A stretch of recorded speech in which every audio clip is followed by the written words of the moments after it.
असं तिकडून कवाई कालच्या पावसाने आळ्या कमी झाल्या साप चुकीचं आहे तुम्ही म्हणता काय आळ्या पावसाने जातात नाही पाण्याखाली बस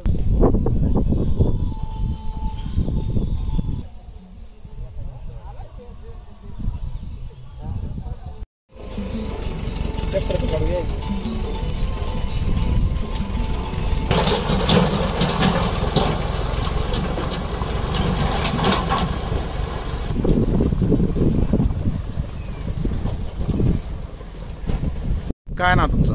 अच्युत वायभट. काय नेमकी रस्त्याची अडचण आहे? काय नाही आमचे संपूर्ण वस्ती 4-5 वस्ती येतात. 4-5 वस्तीमधून जवळजवळ 200 लोक रोजची ह्या चिखलामध्ये येणं जाणं करतात. शेवटी मुलं आम्ही हॉस्टेलला टाकले त्या रस्त्याअभावी. कुठली काय दवाखाना, बाजारहाट, शेतात मजूर सुद्धा कामावर येत नाही आणि बाजारला सुद्धा लोक जायला इन्कार करते त्या चिखलामुळे आणि टोटल मुलं हॉस्टेलला टाकले. शासन दरबारी पाठपुरावा रस्त्यासाठी पाठपुरावा भरपूर केलेला आहे पण त्याला कुठली शासनाने दखल घेतलेली नाही. आता रस्ता काम कशाचं सुरू आहे? आम्ही स्वखर्चाने वर्गणी करून रस्त्याचं काम चालू केलं.